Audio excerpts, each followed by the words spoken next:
Architecture is an art and an industry. We are born in architecture and we die in architecture. We dwell in architecture and go to school in architecture. We love and dream and work surrounded by architecture. Even our livelihood is hinged to architecture. It is directly ahead. The largest of American industries will be building and construction. Architecture.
This year is a critical one in the aesthetic side of modern architecture.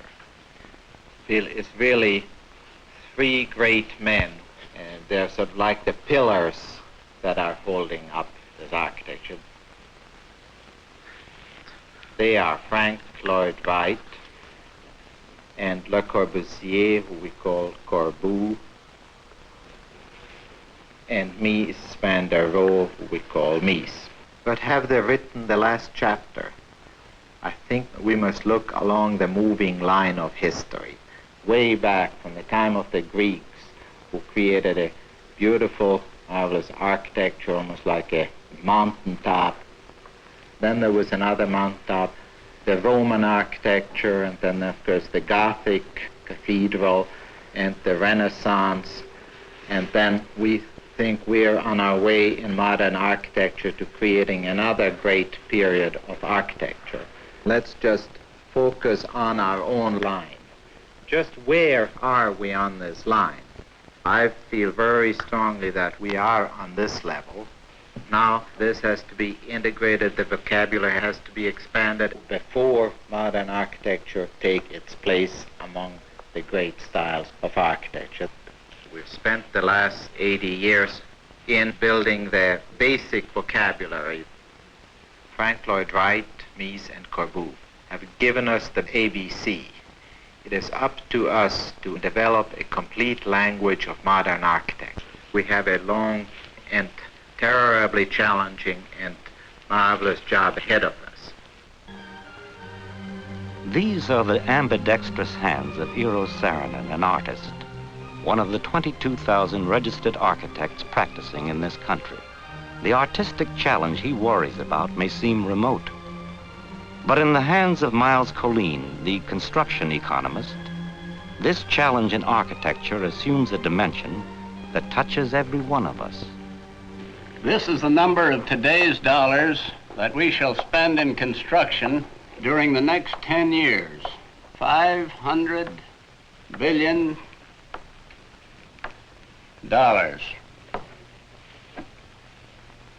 This is roughly equivalent to the value of all the buildings standing in the United States today.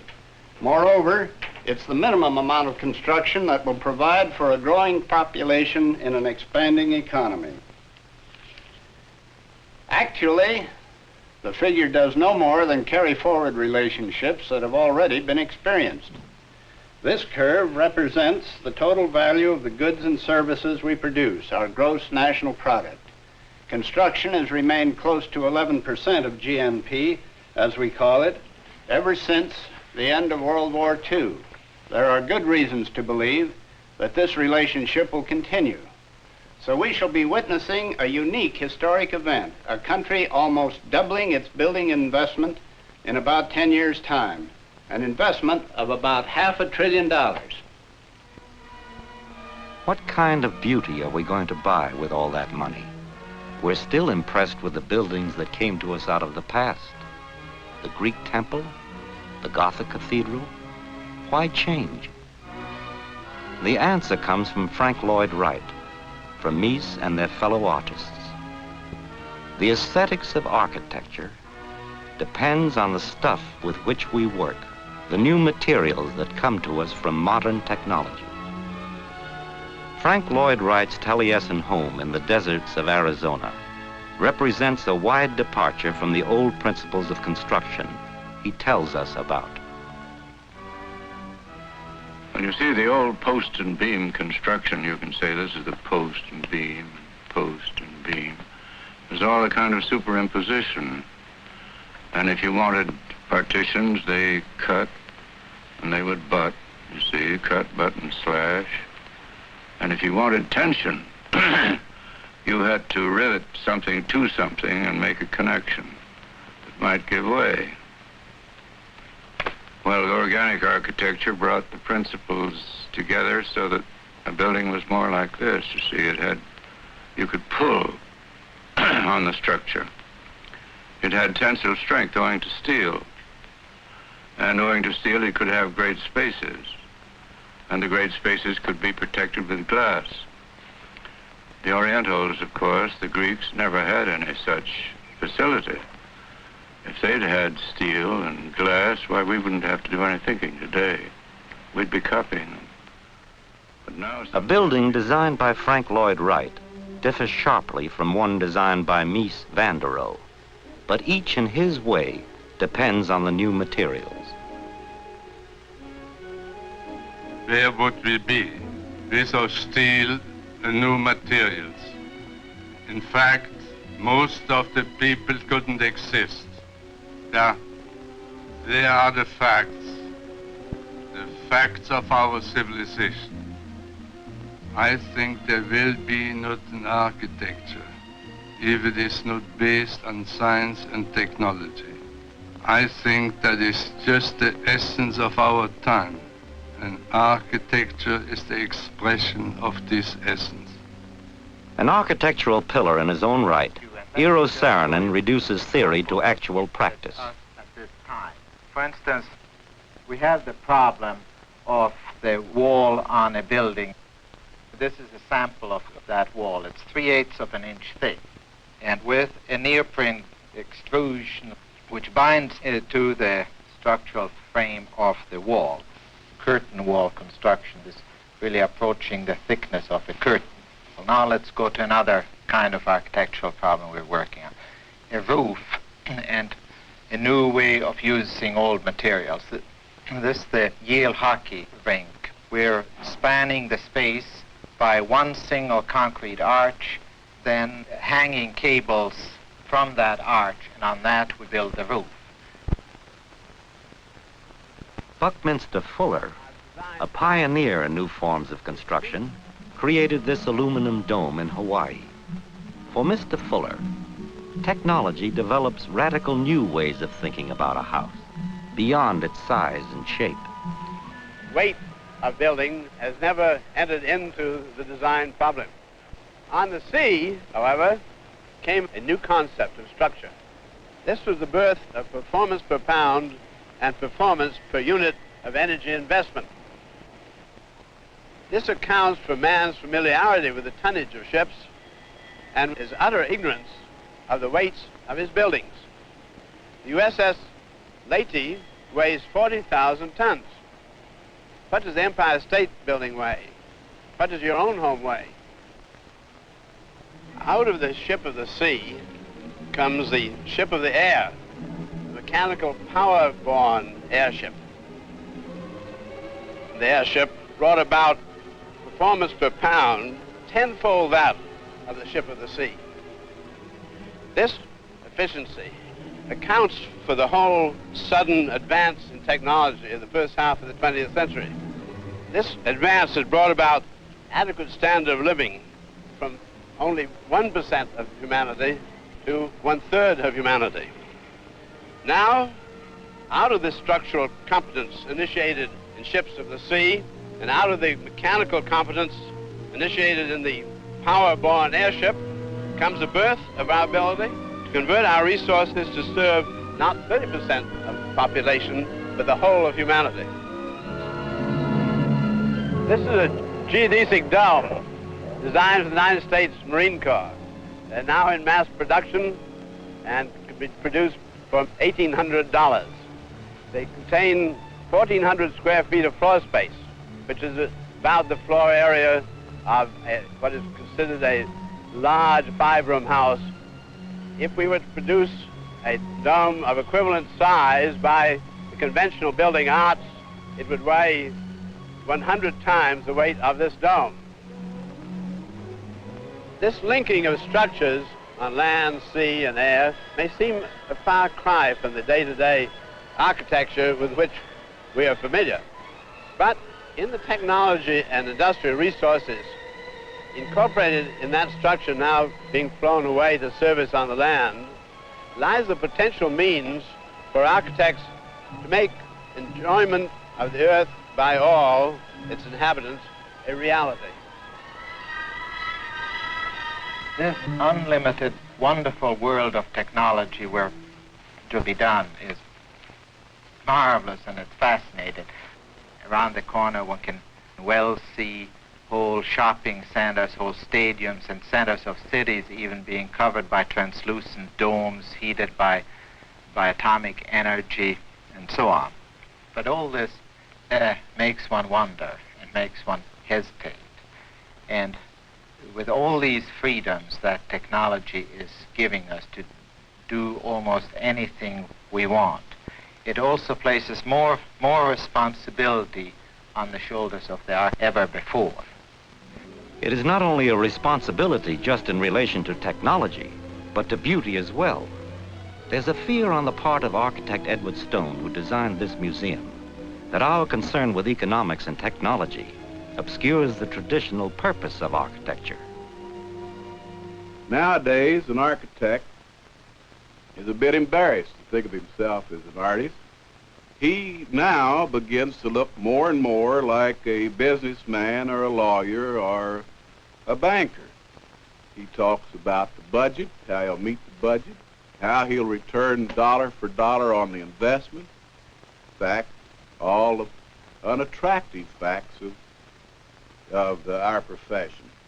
While his clients are sympathetic with great art, painting and sculpture, they too are a little ashamed to confess that they're creating, that their objective is a work of art.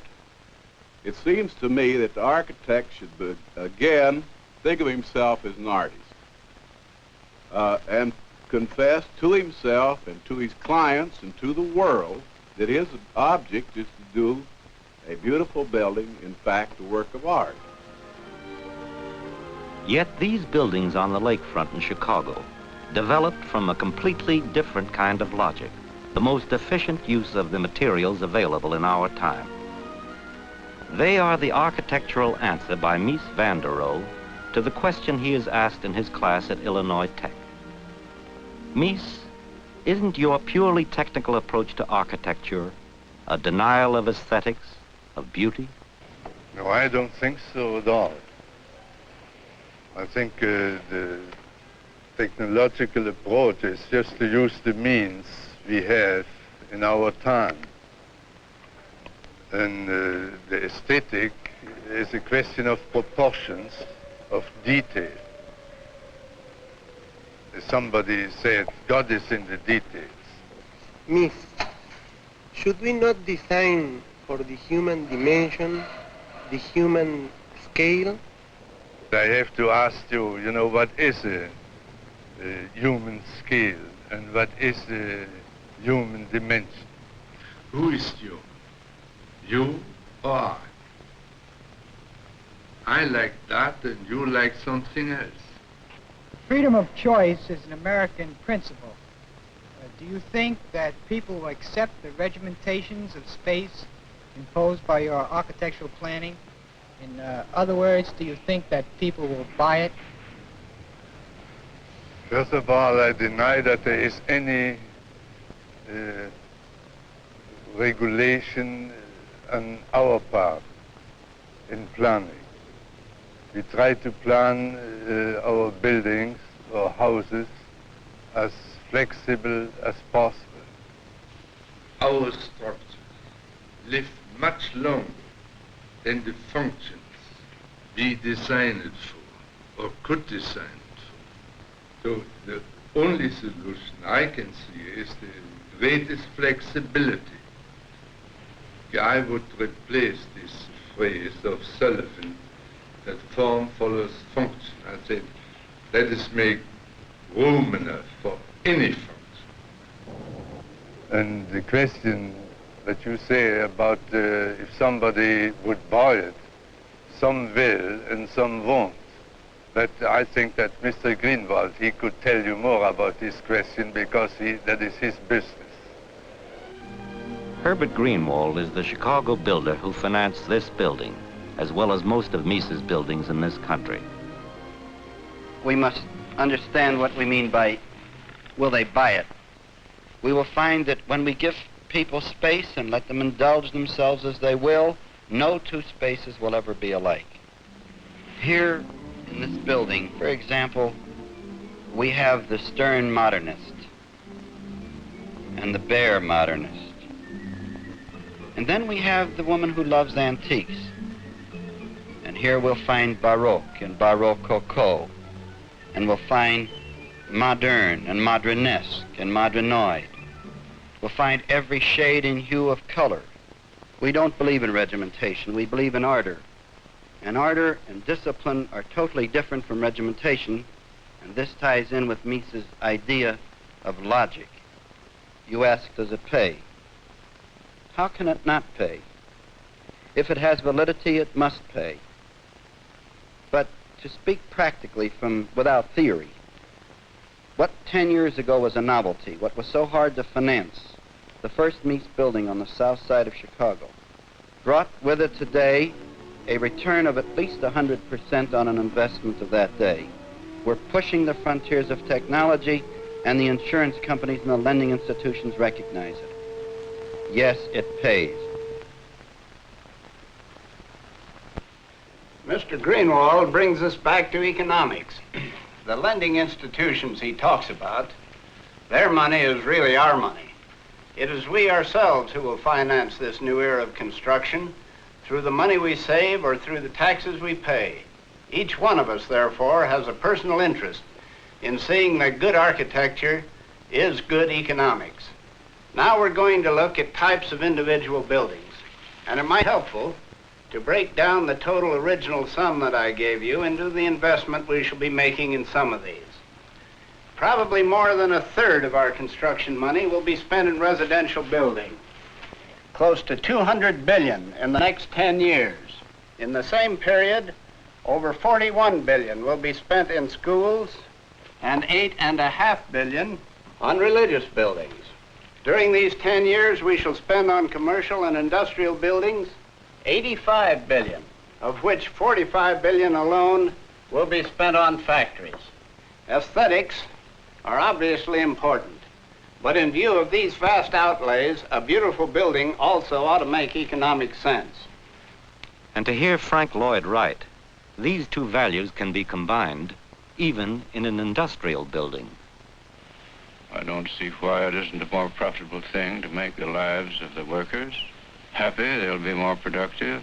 As we found when we built the Johnson building, if you make them proud of their environment and happy to be where they are and give them some dignity and pride in their environment, it all comes out to the good where the product is concerned. The Johnson people have found that out. And when they got into that building, why, one of the first consequences was tea in the afternoon. And they didn't like to go home. They loved to stay in the building, be there, come early, enjoy it as charming features of a very interesting, exciting environment. And it is profitable, it does. I think the phrase is payoff, isn't it, in our country? And the payoff, of course, is the criterion by which everything is decided. There's a limit, Mr. Wright's tone suggests, to deciding by way of the payoff. Who's to decide that limit? The architect or the man who puts up the money for the building?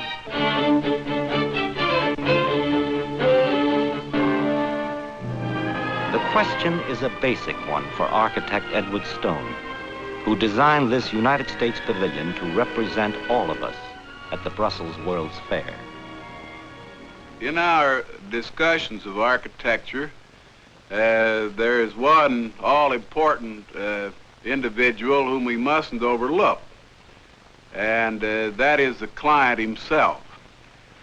The architect, on one hand, must not let the client indulge in irresponsible whimsies, which would result in, as often does, a chaotic landscape. But on the other hand, he shouldn't impose too rigid a discipline and saddle this man with a straitjacket for the remainder of his days. Perhaps as important a job as any for the future of architecture is the enlightenment that we can inspire in our clients and in the general public. To inspire and to enlighten happens to be the function of our schools. Might not the school building itself provide us with a start in our architectural education? Architect William Cordill regards the students at his school in Tyler, Texas, as important a client as any executive who signs a contract. So what I'd like to find out from you is, what do you think of the building? What do you like about it? Mr. Cardell, compared to the school that I used to go to, I think the way things can be moved around here at Moore, such as the desks can be moved around any way you want them, and the lunch is brought in on a cart, and everything can be moved around. In Cordill's school, an all-glass building functions as both an auditorium and a gymnasium. The building was conceived as a playground, with all the freedom and light of the outdoors, shutting out only the weather. This junior high school has separate buildings for the different classes, a pattern that allows each different age to be treated as a small group by itself. Every architectural device is used to allow for the smallest possible unit to study and to play and to grow together. Cordill believes that the real problem of the future is to find new ways to take the sting out of mass education. School architecture is not only important to architecture itself. Children brought up in a good architectural environment will continue to appreciate good architecture throughout their entire lives. The significance of this lifelong appreciation of beauty is the text of a sermon by Frank Lloyd Wright. I hadn't anticipated that a man who built a meeting house should be able to stand in it and preach in it. Beauty is the highest and the finest morality imaginable. Now, I believe a home is much more a home for being a work of art. And I think until it is a work of art, it lacks the essential characteristics of a home. I think that the teenage trouble, the teenager today, and all this clumpety clump down the back stairs of our social status is largely due to the lack of beauty and environment, the lack of the sense of it in the home, the lack of it in the church. And of course, the church is losing its hold on the home. It's losing its hold on democracy.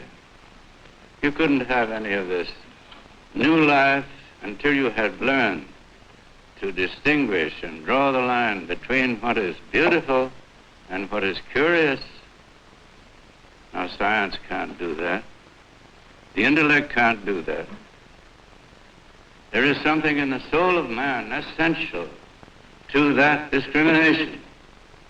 And that discrimination is what we must cultivate by way of church, by way of our daily life, by way of the family. But one thing we did build into the church, and one thing you see here, that is a sense of reverence.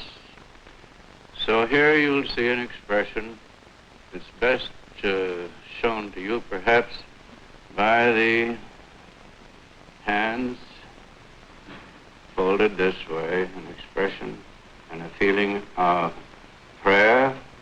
If you look at this building from the outside, you'll see that.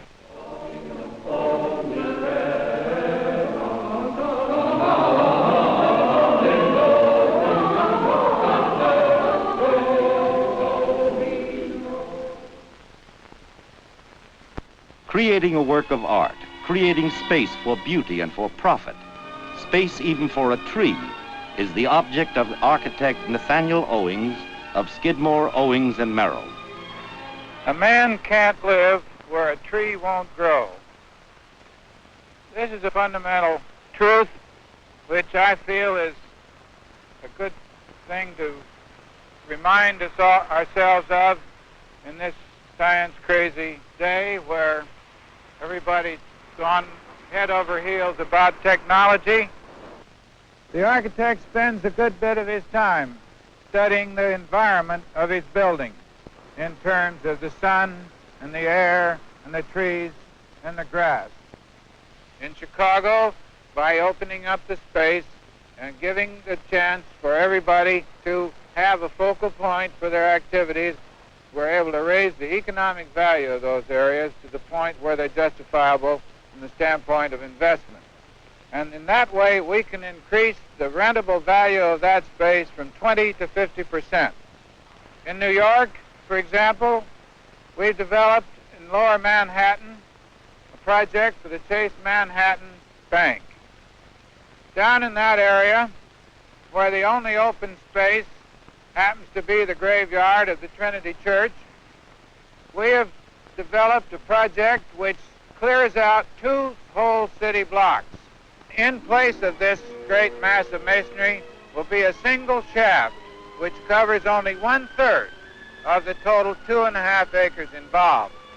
The rest will become a great central plaza in which it will be possible for the sun to penetrate and where trees and grass can grow. Space not only increases the value of a building, it can save an entire neighborhood. That's the report we get from Robert Moses, a man who has spent 25 years coordinating public construction for the city of New York. Had the Chase Bank, instead of deciding to rebuild there in a much bigger area and to create a sort of second Rockefeller Center, had decided to move to Midtown Manhattan, doubtless many of the other similar institutions would have followed, and that would have been a very serious blow to Lower Manhattan. As one of the architects of Rockefeller Center, Wallace Harrison continues to pioneer the big city center with buildings on Mellon Square in Pittsburgh and the United Nations Center in New York. What we need in America are more centers like this center in New York. Centers where people can live and enjoy life as they are able to work together here under pleasant conditions with attractive surroundings. Every center must start with an idea. In the United Nations, we had the idea of building a center for possible world peace.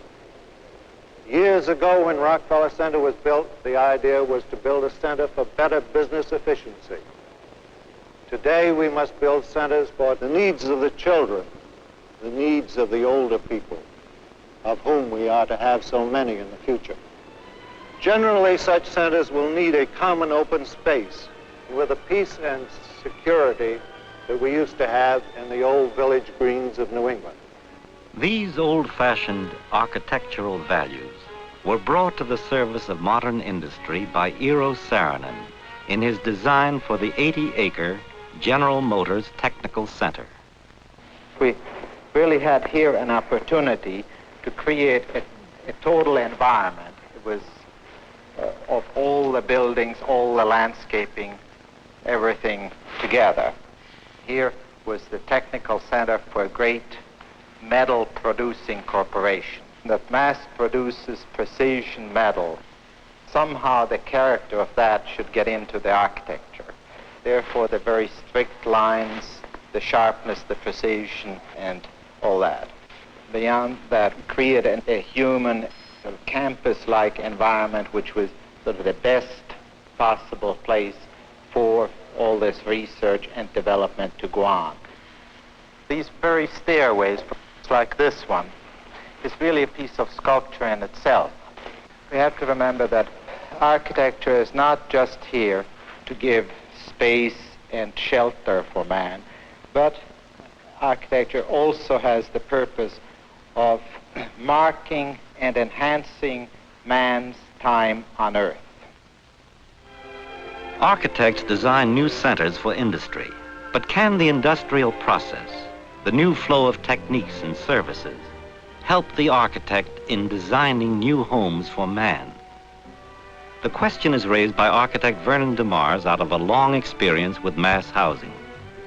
I think the American supermarket illustrates the American genius for mass production as well as anything else. Canned goods lined up on the shelves, all quite uniform. This is the way we produce housing, too. So we have Mr. and Mrs. Jones, ex-GI, buying a little house right here on the shelf with all the rest of the canned goods. I think we're victims of the production capacity that we have developed, this tendency toward homogeneity, which appraisers and bankers think is so valuable to ensure the value of a property is greatly overrated.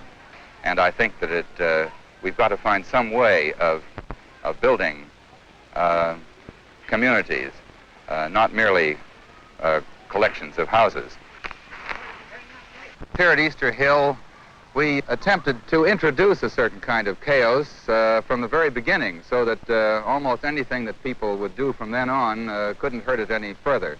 John Hardis and I were pretty worried about those 2,500 boulders that we found here on the site, but they really gave us less trouble than we had expected. They were used functionally here, a cheap way to get retaining walls and such things. Many of the principles that we experimented with here could be applied in tract development. If you have some variety in sizes of buildings, in the types of ownership, rental facilities, there will be a constant rejuvenation of this kind of a community, and it will have within itself the possibility of its own regeneration and continuance. The city is where most architecture happens. A city grows or it dies. Architecturally, the city is an event that continues to happen. If ever that event comes to an end, the city will disappear. The future of our American cities is one of the great challenges and opportunities of our generation. The relationship of the city to its suburbs, of its present inhabitants to its new population, of its people to its machines. These are some of the relationships, always changing, that must be kept fluid and creative if the city is to be the mark of our urban civilization. Is there an architectural solution to some of these conflicts? Victor Gruen believes there is in his plan for the city of Fort Worth. You know, I'm getting a little bit dizzy here, looking down from Fort Worth's newest and highest building. I'm watching that woman over there in that yellow car. She's driving around the department store already for the third time trying to find a parking lot. And look at her crossing the street. She's going to be killed. No, she got away with it. We must discontinue this unusable pattern of mixing automobiles and people, this melee of machines and flesh. How are we going to do it? Looking around us in all directions, we see the metropolitan area. You know, this highway network could be compared with a river system in nature. If we want to find the solution, we have to create something similar to the ocean of nature. And that is one part of the Fort Worth plan. Right around this downtown area, we are going to have a belt highway fitting snugly around the compact business area. Inside of that highway will be the parallel to the ocean, a large collecting basin for automobiles. There will be 6 garages with a capacity of together 60,000 cars. Inside that belt highway will be an area reserved for pedestrians only, the new downtown pedestrian area of Fort Worth. Within the garages, moving sidewalks and escalators will bring the Fort Worthian citizens down to the nearest entrance towards the city. From there, they will walk 2.5 minutes to the very middle of the town. And they will walk in an environment very different from the one which we see today, with landscaped malls and courts, fountains, and sculpture. Some areas covered over completely, maybe air-conditioned malls, like in Southdale in Minneapolis. Am I talking about a dream? It may sound like one, but in the case of Fort Worth, it will become reality, because the citizens of Fort Worth want it. One of them is Mr. G.B. Thomas, president of the Texas Electric Company and one of the members of the Greater Fort Worth Planning Committee. Thank you, Victor.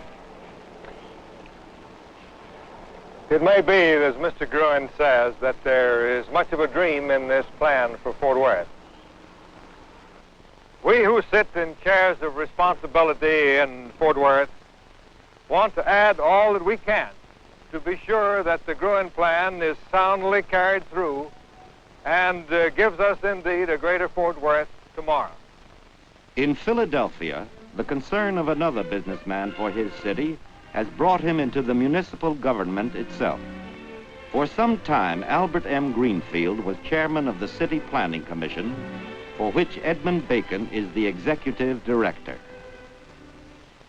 Mr. Bacon is my collaborator in this activity we now call herbiculture. It is a new word because planning is a comparatively new science, new art, and therefore you may not find that word in a dictionary, but it's a good word, herbiculture. It's keynoted in the Greenway principle, which has been developed under Mr. Bacon's direction. This model at Panorama shows on one side the way the city now is, and as the panels revolve, the way it's going to be after the plans are carried out. Actually, what we are doing is to plan the city for the days when our children are the men and women of Philadelphia. The Greenway principle is the idea of an organized system of public open spaces designed as a series of walkways for movement into the heart of the community. The way obviously must be found to relate the new work of different architects for different clients with each other and with the historic survivals in this area in the form of old institutions and landmarks. The morph is now probably 75% complete, and we hope will be entirely completed in the next few years. Independence Hall is the finest shrine that America has, in fact, the supreme shrine of the Western world. Must be saved, must be renovated and restored for its proper use and purpose. In order to achieve this purpose, the architects must attune themselves to the responsibility of designing a part of a larger area. As this principle becomes more widely practiced, then the profession of architecture will begin to assume its proper role in the rebuilding of American cities. And we will leave to our children and our children's children a heritage worthy of our generation. As members of that generation, we are more than economists, architects, builders, clients. We are members of a community responsible to one another and to the future. In this film, we have taken a look at architecture, at its roots and aesthetics, and technology, at its buildings and their environment, and finally at the city. We have looked into the future to forecast the great volume of building that will go up in this country during the next 10 years. But doesn't our discussion point to something beyond aesthetics and beyond technology, beyond economics? One answer came from Henry R. Luce, editor-in-chief of Time Incorporated, when he spoke at the centennial celebration of the American Institute of Architects in Washington, D.C. Looking to the future, Mr. Luce said, "My argument and prophecy is this. For 200 years, the American people have been faithful to one dominant purpose, namely to the establishment of a form of government. That purpose has now been fulfilled, and we are at present seized by a broader challenge, namely the shaping of a civilization. We will meet that broader challenge. We will succeed in creating the first modern, technological, humane, prosperous, and reverent civilization. This creative response to challenge will be most vividly expressed in and by architecture.